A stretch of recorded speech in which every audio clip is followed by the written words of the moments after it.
Welcome back to VLMD Rounds.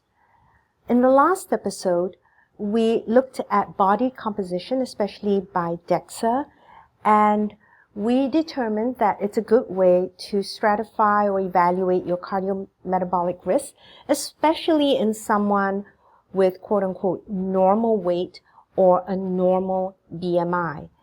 Now, just to refresh our memory, we said that for a man, having a total percent body fat of 25% or higher puts you in the obese category. For a woman, a percent body fat of 35% or higher puts you in the obese category. In this episode, I'd like to delve deeper into the fat aspect of body composition. Let's go. So let me start with a question, a simple one. I don't want you to think too hard about it. Just spit out the first answer that comes to mind, all right? Which would you rather be? 8% body fat or 38% body fat? Again, don't think too much. Spit it out. Gut instinct, whatever answer comes right up.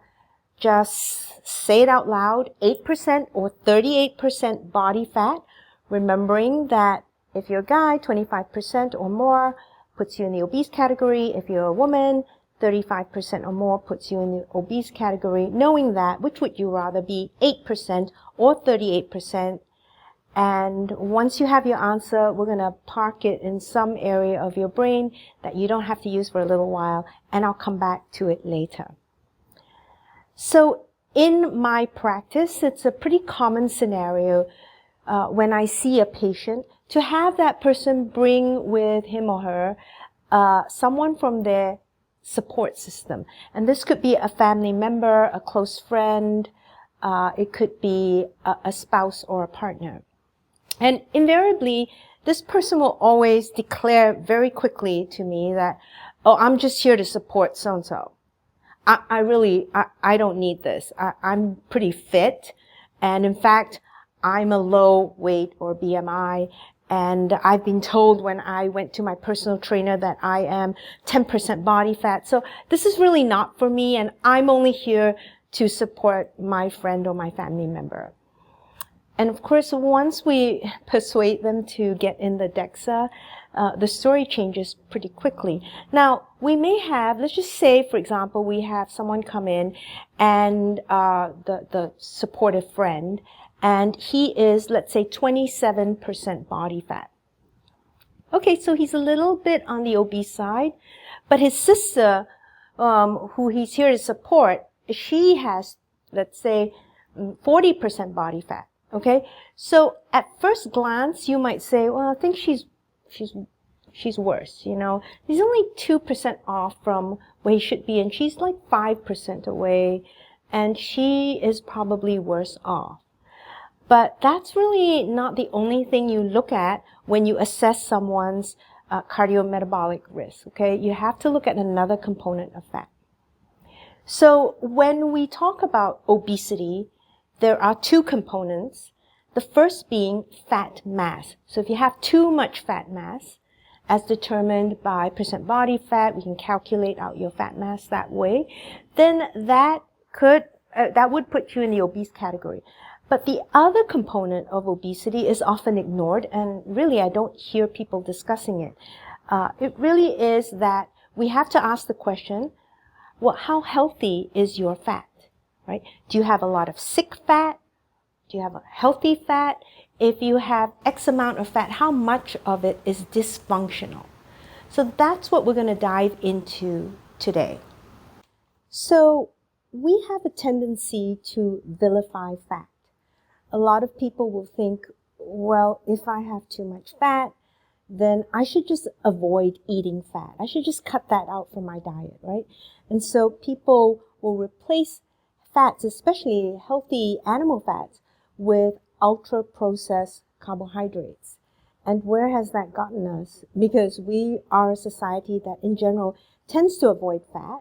And in fact, even in the healthcare world, we give out that advice. And we've only gotten fatter as a nation. The prevalence of obesity has gone up. and we've gotten sicker. So obviously that's not the solution, right? But nonetheless, people still have this idea, that fat is bad, and so if they have obesity or if they weigh too much, then the solution is to get rid of all the fat. And that's what people tell me. They'll come to me and they'll say, "Oh, Dr. Low, you have to help me. You have to get rid of all this fat," right? And I will often say, yeah, not so fast. You really don't want me to do that. That would be a terrible idea. And the reason is that fat is an organ. Yeah, you heard me. Fat is an organ, like your heart, your lungs, your kidneys, for example, right? And it would be a really bad thing to lose an organ. We all know that, right? Oh, maybe, okay, I better spell it out. It's a really bad thing to lose an organ because, after practicing all these years, you assume so many things. You think, oh, that's pretty obvious. But, then you hear of someone going to the hardware store to get some silicone to inject in their butt. And you're thinking, I thought that was, no. So now I just spell everything out, make sure it's really clear. It is a bad thing, for example, to lose an organ. And since fat is an organ, you don't want to lose all your fat, okay? And in fact, fat is not just an organ, it is an endocrine organ, which simply means that it secretes hormones. So we have glands in our body, like your thyroid gland. We also have, for women, ovaries, men, testes. We all have adrenal glands. These are organs that secrete hormones, and your fat is very similar. Fat communicates directly with your brain and is a really important regulator of your metabolism. So, I won't talk about it much today. If you want me to do an episode on it, let me know in the comments and I'll do that. But yeah, it's really vital with regards to your metabolism. Leptin, Leptin, is one of the hormones that your fat secretes. And this was discovered in 1994 by Jeffrey Friedman. And at the time, it was really quite mind-boggling for everyone to realize that there was a substance that was a hormone that was secreted by your fat cells. Because this meant that fat wasn't just a simple storage organ for excess energy. It was, in fact, a metabolic organ, right? So leptin is secreted by fat cells, and then it gets into your bloodstream, and it travels through your circulation. It gets to your brain, and then it gets to what we call the blood-brain barrier, or BBB. And this is really a checkpoint between your blood supply and the tissues of your brain, right? It's like this little border. And it is a barrier because not everything in your blood can get across this barrier into the brain. So, as I said, it's a checkpoint. Only certain substances can maybe diffuse across, or there might be special transporters to take substances across. So it's not open to all substances. Now, for anything to act in your brain, it has to be able to pass through this blood-brain barrier, right? Which, as I said, there's a list of substances, there's a special list, and those substances are not allowed to get into your brain while others are, right? And if they're not on the allowed list, they just don't get through unless there's some damage to the blood-brain barrier. Now, normally, under general physiologic conditions, leptin is able to get into the brain, which is a good thing because it acts as an anorexigen. An anorexigen. Okay? Some of you may already have a suspicion as to what that means, right? Just from the name. So an anorexigen is a substance that when it acts in the brain, it decreases hunger and also decreases feeding behavior in an animal. So you're not hungry and you don't want to eat. So obviously, when leptin was discovered, at first people were excited because we thought, oh, now maybe we have the Holy Grail. Now we can get rid of obesity because we'll just give everyone leptin and they'll stop eating, they won't be hungry, and we're all set, we're all done. And clearly that didn't happen, right? It didn't happen because, in fact, people with obesity have higher levels of leptin than people who don't have obesity. And it's because leptin is made in fat cells. If you have obesity, you have a lot of fat cells, and therefore you make a lot of leptin. Okay, so if that's the case, you have a lot of fat, you make a lot of leptin, so shouldn't you just then not want to eat? Well, unfortunately, we develop a condition called leptin resistance. Yeah, it's as bad as it sounds.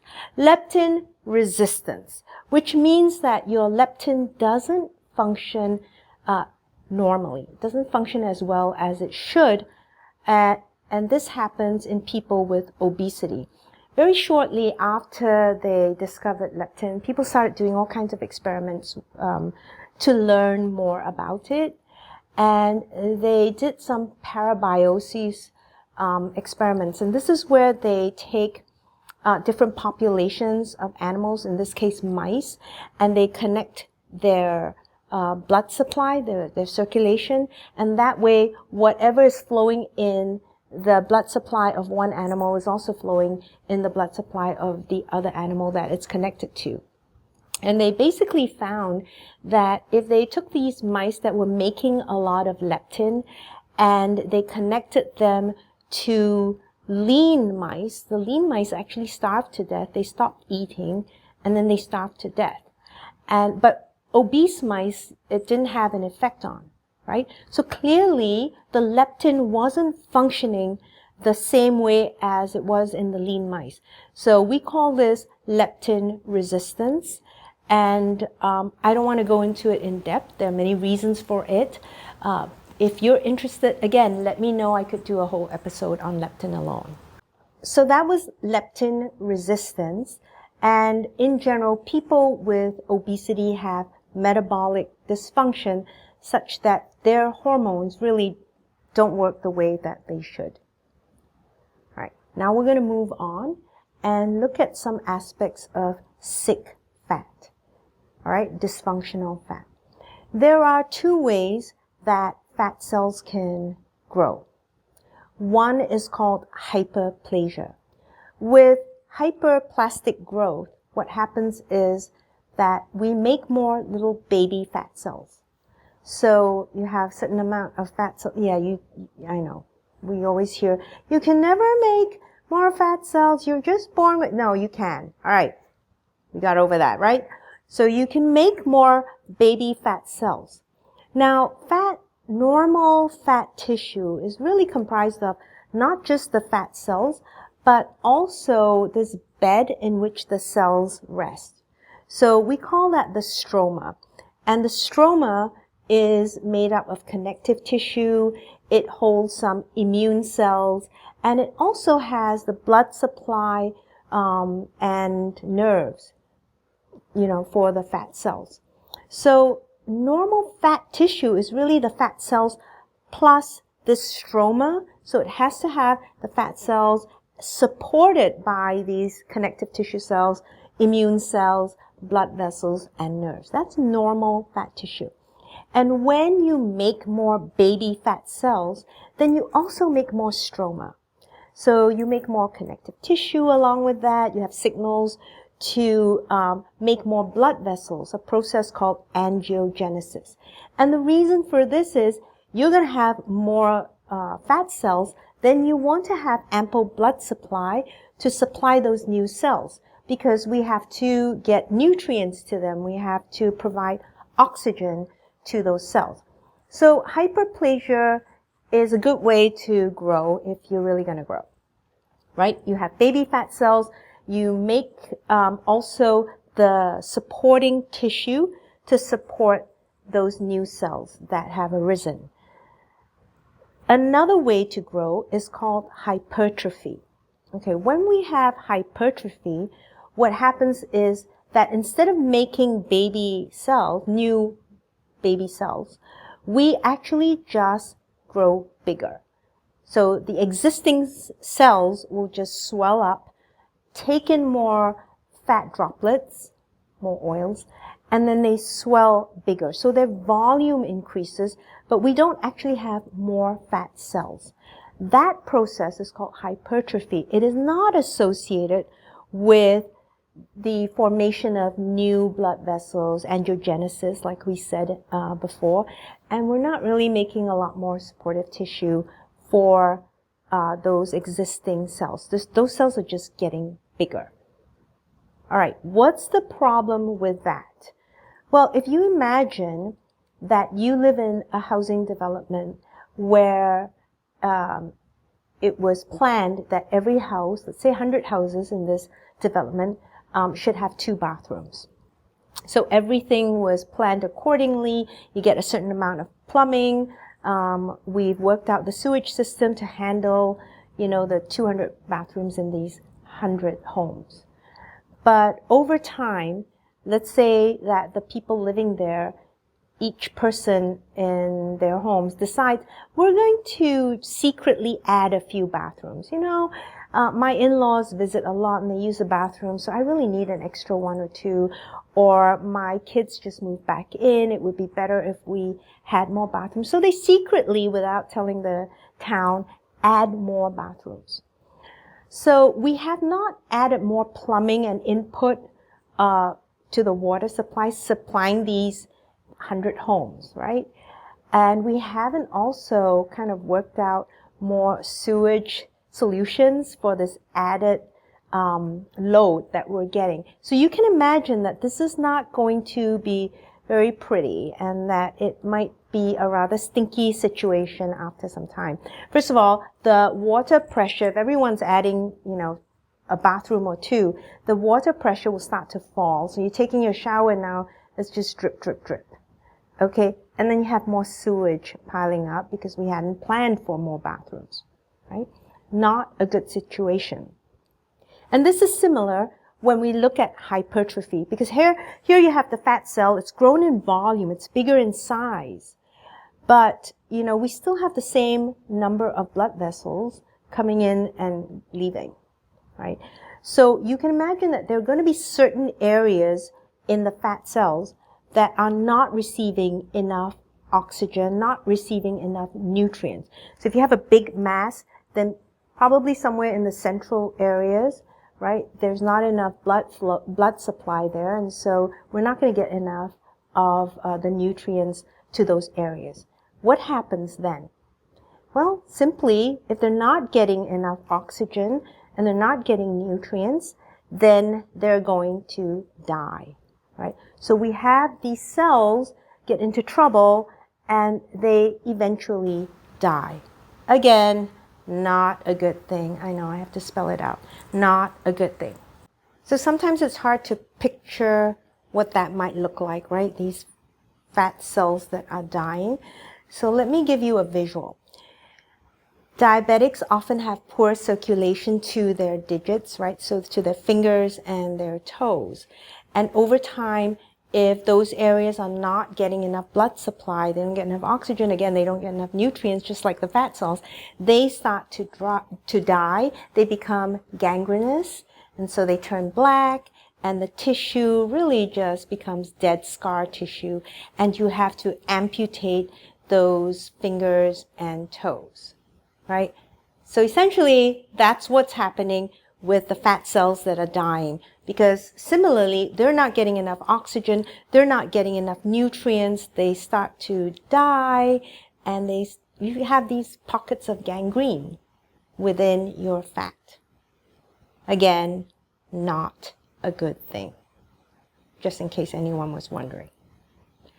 Right, so we talked about hyperplasia, which is one way that fat cells can grow. And we talked about hypertrophy, another way that fat cells can grow, but obviously, if you had to choose, you probably want to choose hyperplasia. All right.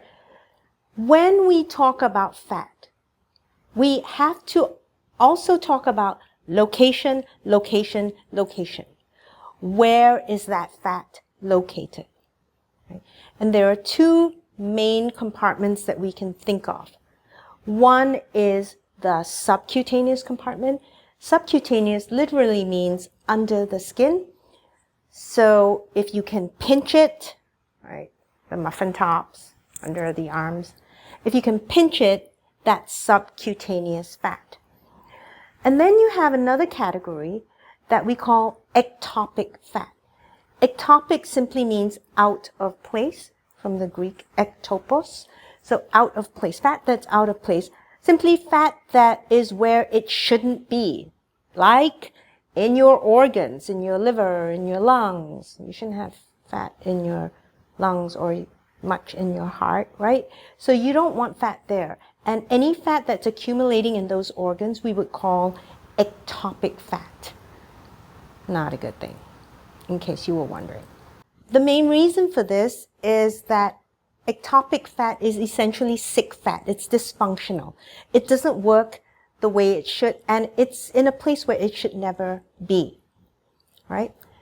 When we look at ectopic fat, it tends to grow by hypertrophy, the way we really don't want it to grow, right? If you had to choose, you would prefer hyperplasia, but ectopic fat actually tends to grow by hypertrophy. And so if you have a lot of hypertrophy in the ectopic fat, then you have a lot of dying fat cells, which then set up an inflammatory environment. And by that I mean because the cells are dying, they're not getting enough oxygen, they're not getting enough nutrients, they send off signals, alarm signals. Something's wrong here.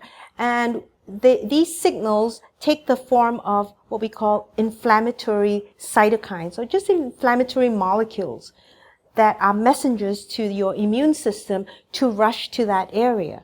So anywhere you have sick fat, anywhere you have dysfunctional fat growing by hypertrophy, you really have chronic inflammation. And ectopic fat sets up that chronic inflammatory environment.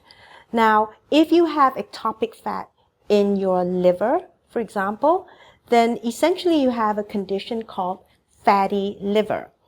And in the past, we were more used to seeing fatty liver in patients with alcoholics. Unfortunately, now the most common cause of fatty liver is due to too much of this ectopic fat. And really, you can't tell histologically. So if I looked under the microscope at a liver biopsy and I saw this fat, I can't tell if it's from heavy alcohol use or from obesity. I can only tell if you give me the medical history. So if you tell me that Joey has had a long history of drinking hard liquor, large amounts, 50 years he's been drinking, I would say that's probably alcoholic fatty liver. But if you tell me Joey has a BMI of 50, then that is really fatty liver from obesity. It's non-alcoholic fatty liver disease. As I said, that fat is highly inflammatory, and so in some cases, people can go on to have non-alcoholic steatohepatitis. Steato just means fat, hepatitis means inflammation of the liver. So the acronym is NASH, as in gnashing of teeth without the G, NASH. Non-alcoholic steatohepatitis. Again, a bad thing because it's an inflammation in the liver. And when that persists, that can damage the liver, cause scarring and fibrosis of the liver. And when you have significant scarring of the liver, then that condition is called cirrhosis of the liver. And yes, you get cirrhosis from fat, not just from alcohol alone. right? And when you have cirrhosis of the liver, basically you have such a damaged liver that large portions of it are scarred and you don't have a lot of active, healthy liver tissue. Some proportion, a high proportion of people with cirrhosis can also go on to get liver cancer. So that's the risk as well. By 2030, the leading cause of liver transplant globally is from fatty liver, right? And if you think this through, because last episode we talked about, if we looked at percent body fat, maybe 90% of the population here in the US has obesity, right? So now we have also high prevalence of fatty liver.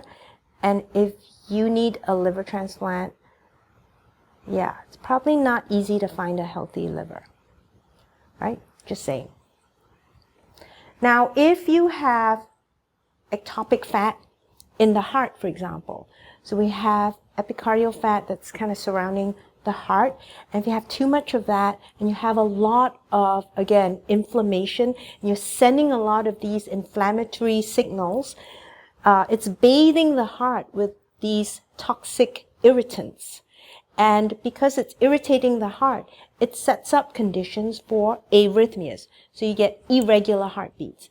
That fat can also infiltrate into the tissue of the heart, into the heart muscle, and interfere with conduction pathways, right? So people who have atrial fibrillation, if you don't get rid of this excess fat, this epicardial fat, if we don't get rid of the ectopic fat, then, you're really not going to successfully get rid of the atrial fibrillation, even with surgery. In 2019, I think it was confirmed that, we have fat. We can accumulate fat in the lungs as well. Again, probably not a good idea to have fat in your lungs. This fat sets up an inflammatory environment and you get increased flares of asthma, right? Chronic obstructive pulmonary disease also associated with the fat in your lungs. So you can see fat in these organs, never a good thing. There's one other place where we can see ectopic fat, and that is overlaying the intestines. So if we have the abdominal cavity, you have your belly and we open that up, let's say surgically, right? We make an incision, open that up, open up the abdominal wall. You will see a layer of fat there.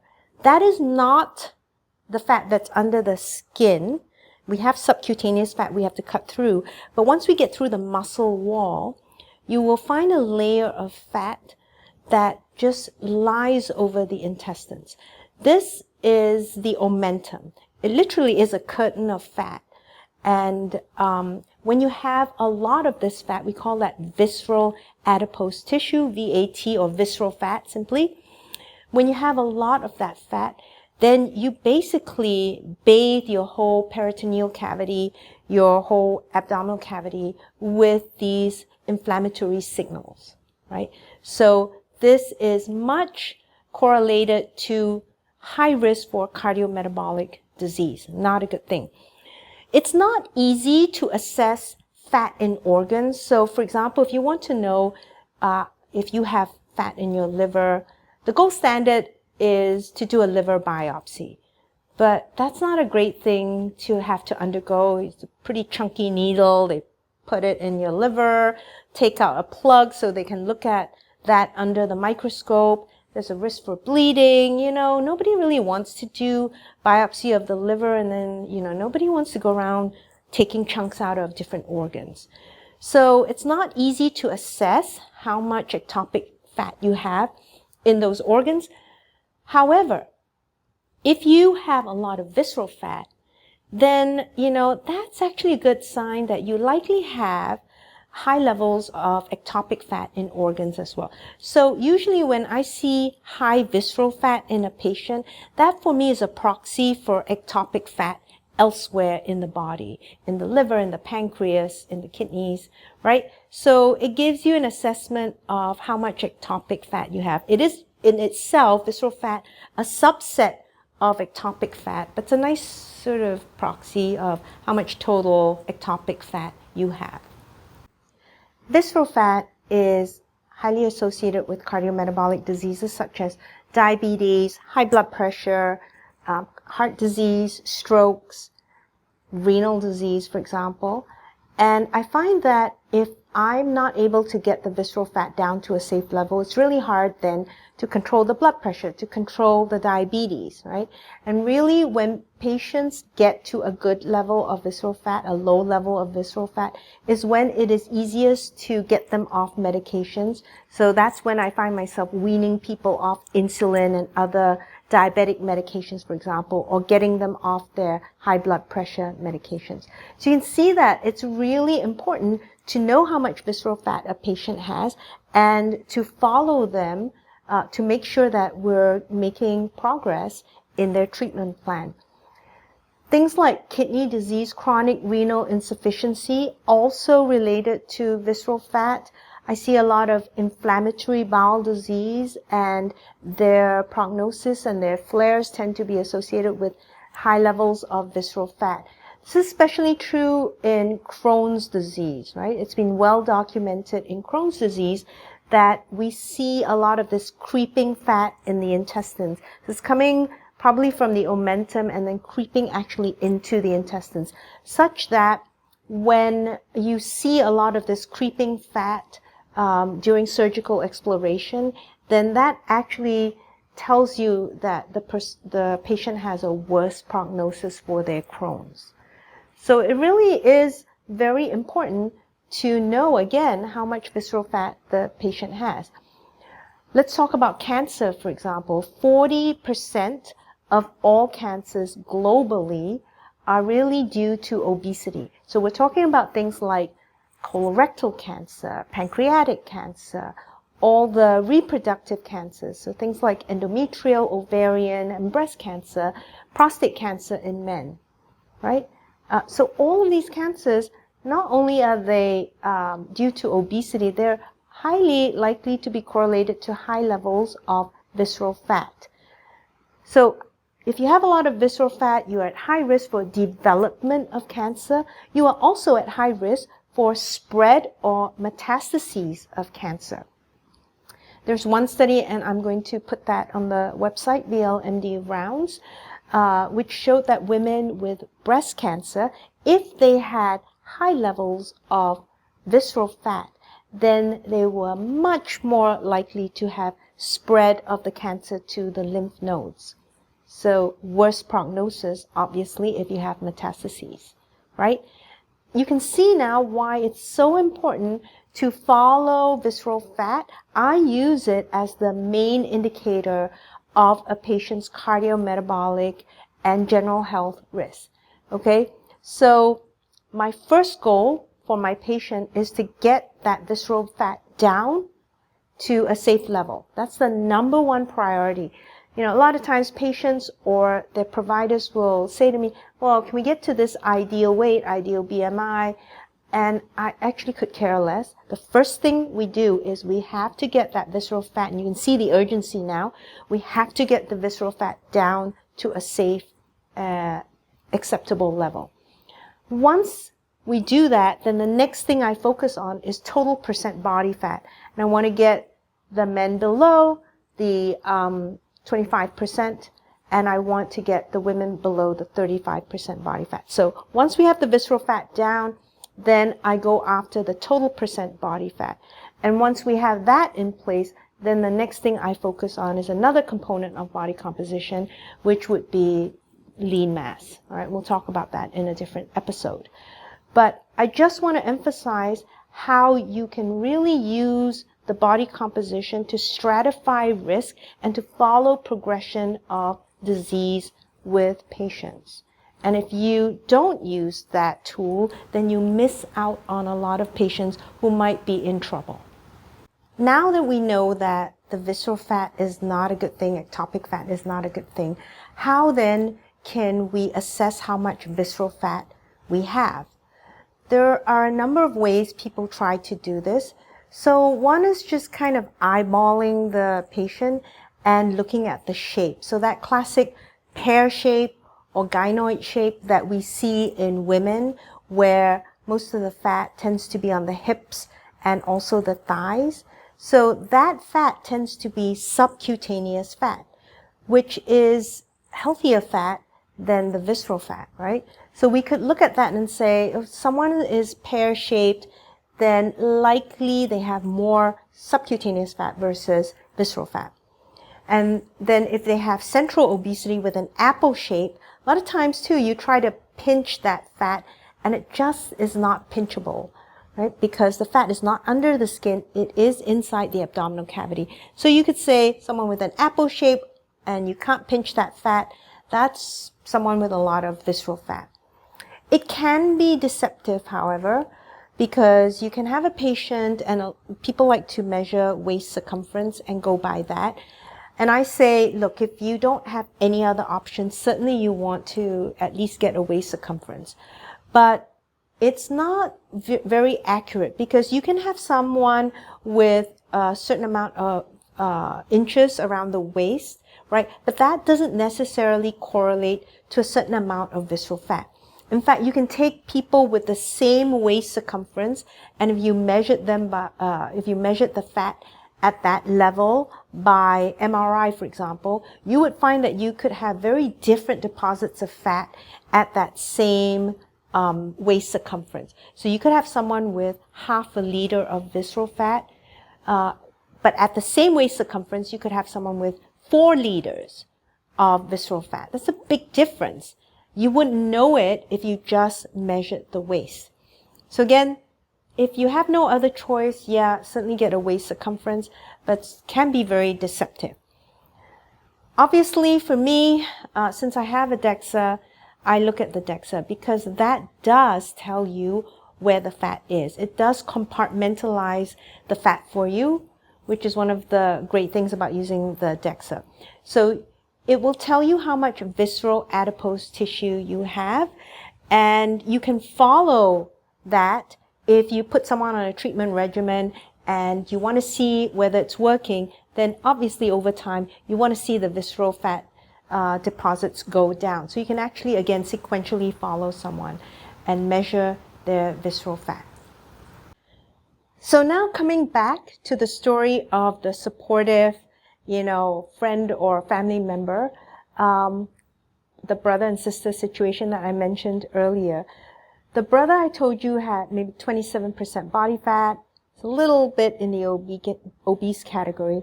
The sister had, let's say, 40% body fat, so a little bit more in the obese category. But when we looked at the VAT, or the visceral fat, right, the sister actually had very low visceral fat. Most of her fat was subcutaneous, again in the hips and the gluteal regions, right, thighs and so forth. So she had a lot of fat, but this was really not the sick fat. This was the healthier fat. Her brother, who had 20% body fat, had most of that fat in the visceral compartment. So he had very little subcutaneous fat, and almost all his fat was in the visceral cavity. So even though he was a lower weight, lower percent body fat, in terms of risk for cardiometabolic disease and cancer, because visceral fat is also associated with higher risk for cancer, so he was actually worse off than his sister, right? If you eyeballed him, he looked thinner, he was a normal weight, he was a normal BMI, lower percent body fat, but all of his fat was the sick or dysfunctional fat. All of his fat was visceral fat. So, in fact, he was much sicker than his sister, and he needed to see me more than his sister.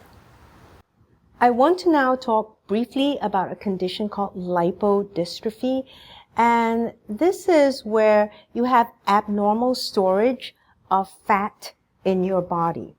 So typically, these people store fat in their organs. Again, they have a lot of ectopic fat. Now that you understand the compartmentalization of fat, this is a lot easier to explain, right? So remember the question I asked you right at the beginning, which would you rather be, 8% body fat or 38% body fat. 38% body fat would put you in the obese category, whether you're male or female. Right? Pick that number on purpose. But are you healthier at 8% body fat? Because that's what it seems like everyone is striving to be. Because anytime people know that I treat metabolic disease, that I treat obesity, they come up to me and they go, well, you know, I just went to the gym with my personal trainer and I'm 8% body fat or I'm 10% body fat. And I always look them in the eye and I go, then you must be very sick. Okay? You have lipodystrophy. Because if you have 8% body fat, that tells me, that defines that you have lipodystrophy. And people have acquired lipodystrophy. So for example, people with HIV, some of the medications will do that. They can also be born with the condition, congenital lipodystrophy. But essentially, they don't have a subcutaneous compartment of fat. And so all the fat they store would be in organs. They're storing the fat in the liver. They're storing the fat in their heart, right? And so they have massive insulin resistance. It's a topic I will go into in a further episode, but that's huge metabolic dysfunction there, right? And they are very sick. So when someone says to me that they're 8% body fat, I say, you know, you should never even hope to be that, because that's a very sick condition. So between 8% and 38% body fat, you are actually better off at 38% body fat, believe it or not, right? Because there's a good chance that, you know, some of that fat will be in the subcutaneous compartment. And that subcutaneous compartment acts as a protective sink. It's absorbing fat to prevent it from going into visceral fat. And I told you the visceral fat is very much sicker and more dysfunctional. Eventually, if you have too much subcutaneous fat, right, that will feed into the visceral deposits as well, and that subcutaneous fat can also become sick. But at least in the beginning, it's a protective reservoir, so it's absorbing the fat to prevent it from becoming visceral fat. So yes, it's not good to be, you know, in the obese category with the percent body fat, but you certainly, if you had a choice between 38% or 8%, you'd be much better off choosing 38%. All right, time for our wrap up, for our little summary. Today we went deeper into the fat aspects of body composition.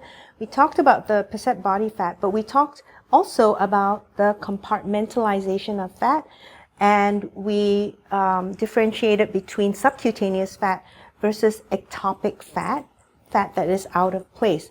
Visceral fat is a subset of ectopic fat. And ectopic fat is dysfunctional fat, it's sick fat, and it likely grows by hypertrophy. Also secretes a lot less leptin compared to the subcutaneous compartment. So we have this dysfunctional fat that is also necrotic and sets up a chronic inflammatory environment that puts you at high risk for cardiometabolic disease as well as cancer. However, not all fat is bad, and you certainly don't want to be 8% body fat. Actually, if you're a woman, you shouldn't even be below 20% body fat, right? And sometimes people come up to me, I'm 20% body. I'm like, yeah, that's not a good thing, not for a woman, all right? So 8% body fat or very low amounts of body fat is not healthy. That would be lipodystrophy, and you would be very sick. You also cannot spot reduce. I just want to make sure I mention this. You can't choose which compartment of fat to lose. So you can't spot reduce and say, oh, just make sure that I lose the visceral fat and I want to keep some of my subcutaneous fat, unfortunately.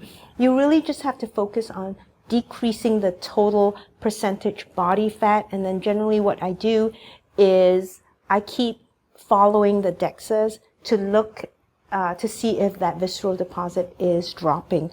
And it really depends on the individual, I have to say. I have some people who respond beautifully and almost all their weight loss is from the visceral compartment. And then I have people who have very resistant visceral fat. And it takes a very long time. They keep losing fat, but it's mostly subcutaneous. Not a lot of it is visceral. So can't really predict, but you really want to follow the patient then, which is why it's so important to continue doing those DEXA scans. Well, that's the end of our episode. Thank you very much for joining us. I hope you join us again next time, where I will talk about a different aspect of body composition. I will be talking about muscle. For now, signing out from VLMD Rounds, this is Dr. Vyvyane Lo, and I sing the body electric. Goodbye.